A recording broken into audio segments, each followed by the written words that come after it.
இதை மட்டும் உங்கள் ஃபேமிலிக்காக நீங்கள் செஞ்சு கொடுத்தீங்க, எல்லாரும் உங்களை பாராட்டி தள்ள போகிறாங்க.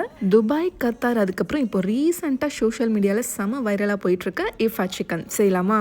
ஃபஸ்ட்டு 2 முட்டையை வந்து பாயில் பண்ணி எடுத்துக்கோங்க. இப்போ மிக்ஸி ஜாரில் இந்த வெள்ளைக்கரு மட்டும் சேர்த்துக்கோங்க, 2 பல் பூண்டு, அதுக்கப்புறம் கொஞ்சமாக பால், அதுக்கப்புறம் கொஞ்சமாக ஃப்ரெஷ் க்ரீமும் சேர்த்துக்கிறேன். ஒரு பிஞ்ச் அளவுக்கு சால்ட் அண்ட் சுகர் சேர்த்துக்கோங்க. அதுக்கப்புறம் 2 சீஸ் ஸ்லைஸ் சேர்த்துக்கிறேன். அதுக்கப்புறம் ஒரே ஒரு டேபிள் ஸ்பூன் ஆயிலும் சேர்த்து நல்லா ஃபைன் பேஸ்ட்டாக இது வந்து அரைச்சிக்கோங்க. கன்சிஸ்டன்சி இந்த மாதிரி இருக்கணும். 2 பெரிய சிக்கன் பீசஸ் எடுத்து நல்லா ஹேமர் யூஸ் பண்ணி நல்லா கொஞ்சம் ஃப்ளாட்டாக தட்டிக்கோங்க, அப்போ தான் உள்ளே நல்லா வேகும். அதுக்கப்புறம் இந்த மாதிரி கட்ஸ் போட்டுக்கோங்க.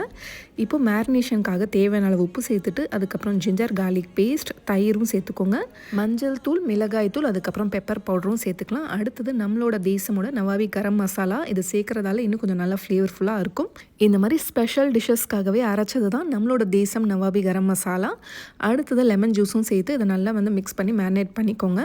நீங்களும் நம்மளோட தேசம் மசாலாஸ்லாம் ட்ரை பண்ணணும்னு ஆசைப்பட்டீங்கன்னா நம்மளோட வெப்சைட் desamfoods.comலையும் நீங்கள் ஆர்டர் பண்ணிக்கலாம். அப்படி இல்லைனா எங்களோட வாட்ஸ்அப் நம்பர்லையும் நீங்கள் ஆர்டர் ப்ளேஸ் பண்ணிக்கலாம். தீபாவளி ஸ்பெஷல் ஆஃபராக எல்லா ப்ராடக்ட்ஸுமே 20% ஆஃப் போயிட்டுருக்கு. ஸோ இந்த ஆஃபரை மிஸ் பண்ணிடாதீங்க. இப்போ பேனில் ஆயில் ஊற்றிட்டு இந்த சிக்கன் பீசஸ் வச்சுட்டு லோ ஃப்ளேமில் இதை வந்து நம்ம குக் பண்ண போகிறோம். ஈச் சைடு வந்து ஒரு 15 மினிட்ஸ் ஆச்சும் குக் ஆகணும். இந்த மாதிரி மூடி வச்சு நீங்கள் குக் பண்ணால் தான் இது சீக்கிரமாக வேகும். இப்போ ஒரு சைடு வெந்ததுக்கப்புறமா இன்னொரு சைடு திருப்பி போட்டுடலாம். இப்போ 2 சைடுமே நல்லா குக் ஆனதுக்கப்புறமா இப்போ நம்ம அரைச்ச அந்த பேஸ்ட்டு வந்து இதில் மேலே வந்து ஜஸ்ட்டு வந்து தடவி விடுங்க.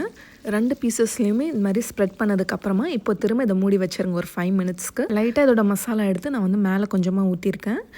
இப்போ அவ்வளோதான், சூடாக இதை வந்து நம்ம சர்வ் பண்ண வேண்டியதான். குபூஸ் கூடயும் நீங்கள் சாப்பிட்லாம். சும்மா சாப்பிட்டாவே அவ்வளோ டேஸ்ட்டியாக இருக்கும். இஃபா சிக்கனோட டேஸ்ட்டு இந்த சாஸில் தான் இருக்குது. நீங்கள் பெரிய ஃபேமிலியாக இருந்தால் ஒரு ஃபுல் சிக்கன் ஃப்ரை பண்ணிக்கோங்க. ஏன்னா 2 பீஸ்லாம் சுத்தமாக பத்தாது. ஏன்னா இது அவ்வளோ டேஸ்ட்டியாக இருக்கும். இந்த மாதிரி நல்ல ஃபுட் கண்டென்ட் வீடியோஸ் பார்க்க நம்ம பேஜை மறக்காமல் ஃபாலோ பண்ணிக்கோங்க. அப்படியே நம்மளோட தேசம் ஃபுட்ஸில் ஷாப் பண்ண மறந்துடாதீங்க.